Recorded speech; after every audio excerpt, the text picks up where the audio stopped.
Salamat po sa mga taong nagbabahagi ng salita ng Diyos sa social media.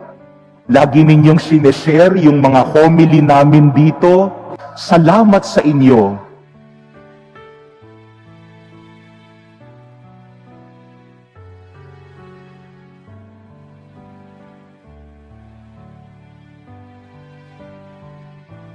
Baka hindi ninyo alam, yung binabahagi ninyo na salita ng Diyos ay nakapagbibigay ng liwanag sa isang taong dumaraan sa dilim.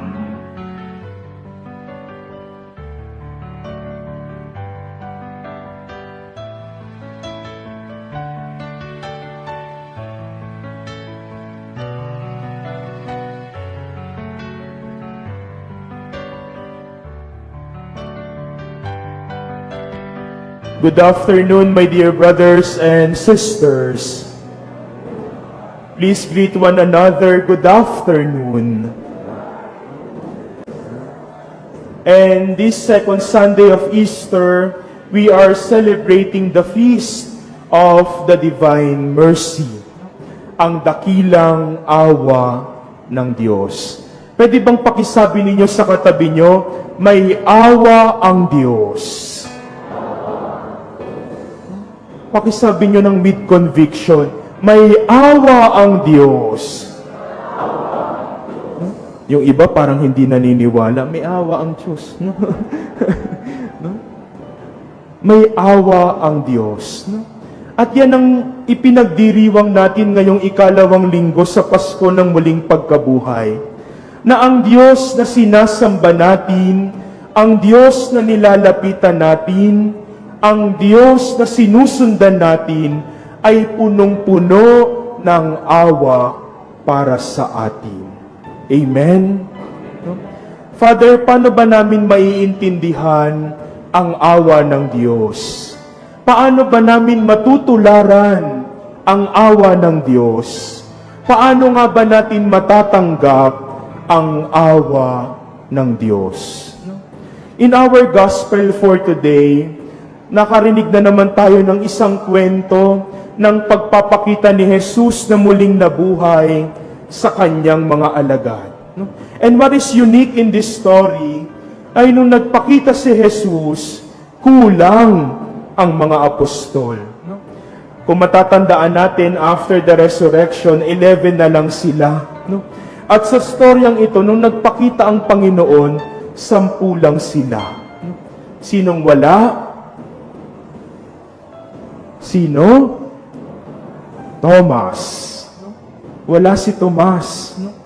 Kaya nung bumalik siya sa bahay, anong sabi ng mga alagad? Tomas, masayang-masaya kami. Bakit? Dahil nakita namin ang Panginoon. We have seen the Lord. At totoo siyang muling nabuhay. Pero nung sabi ni Tomas sa mga alagad, hindi ako maniniwala.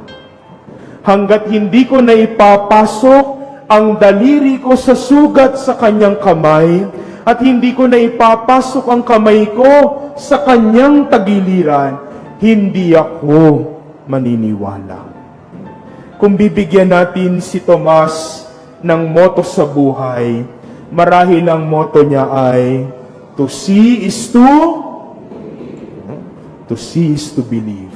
At maraming kagaya ni Thomas sa paligid natin.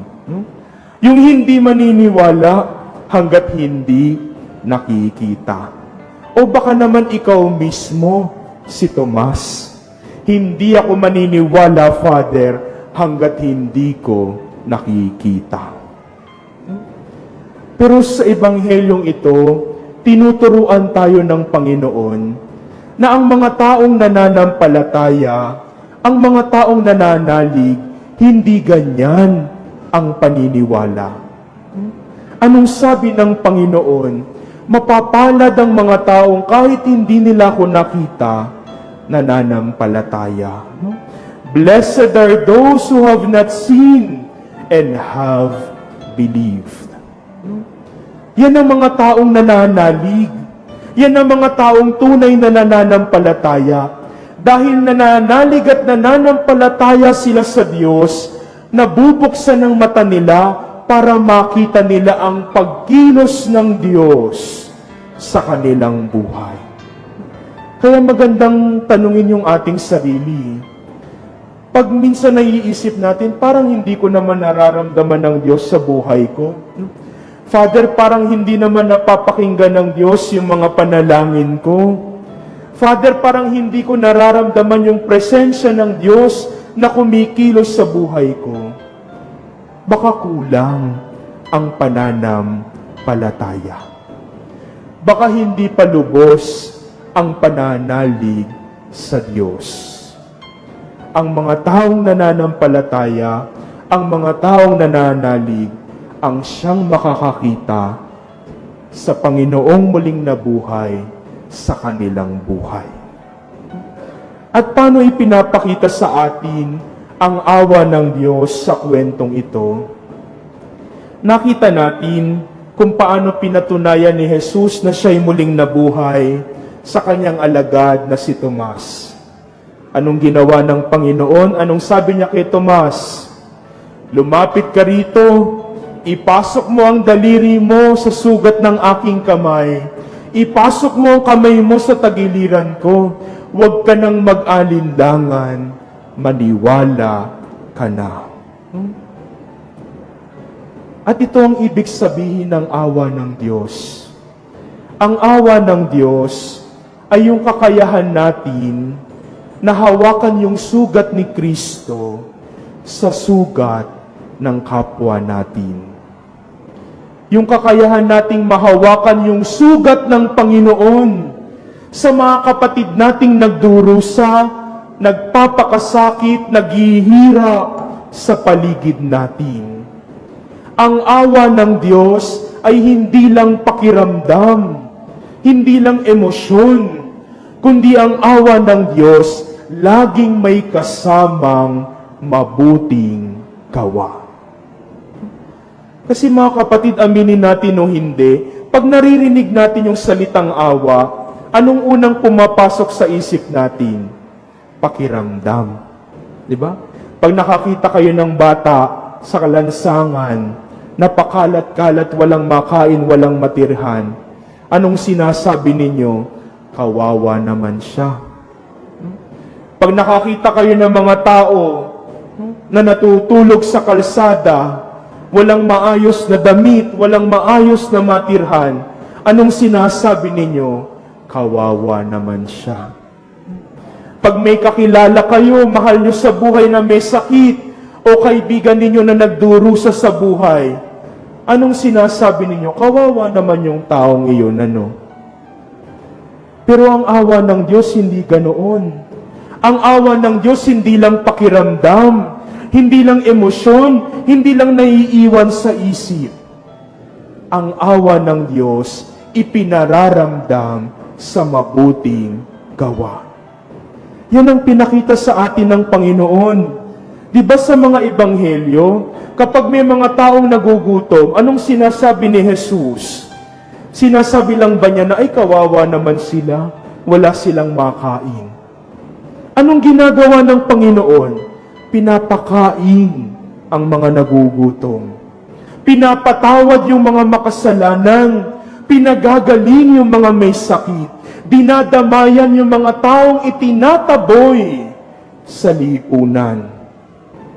Hindi nahihiya ang Diyos na makikain kasama ng mga mahihirap, ng mga pulubi, ng mga dukha, ng mga pinandidirian ng pamayanan.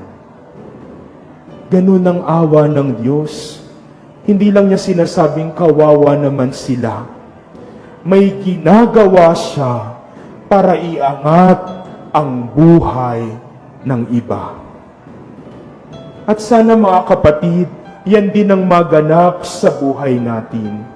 Sana matuto tayo sa awa ng Diyos. Awa na laging may kasamang mabuting gawa. Di ba mga kapatid, yan ang lagi nating sinasabi bilang mga Pilipino.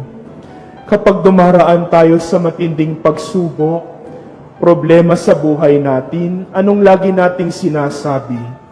Huwag kang masyadong mag-alala, lilipas din yan dahil may awa ang Diyos. Lagi nating ipinapaalala sa sarili natin na hindi natin kailangan mangamba, hindi natin kailangang matakot, sapagkat alam natin na may awa ang Diyos. At ang awa na yun ay lagi niyang ipinaparanas sa pagtulong niya, sa pagmamalasakit niya sa bawat isa sa atin. At sana kung paanong tumatanggap tayo ng awa mula sa Diyos, ayun din ang awa na ibigay natin sa isa't isa. Kung paanong binubuhay tayo ng awa ng Diyos, buhayin din natin ang kapwa natin sa ngalan ng awa ng Diyos. Lahat tayo kinaaawaan ng Diyos. Huwag tayong maging madamot na maging maawain sa isa't isa. Yan ang ipinakita sa atin sa unang pagbasa ng mga alagad ni Jesus. Nang may nakita silang nagugutom, pinakain nila. Nang may nakita silang may sakit, pinagaling nila. Natuto sila sa awa ni Kristo. Nawa mga kapatid, kung paano tayo kinaawa ng Diyos, maging maawain din tayo sa isa't isa. Pakisabi sa katabi, may awa ang Diyos. Pakisabi din sa kanila, maging maawain katulad ng Diyos. Nawa, kaawaan tayong lahat ng Panginoon. Amen.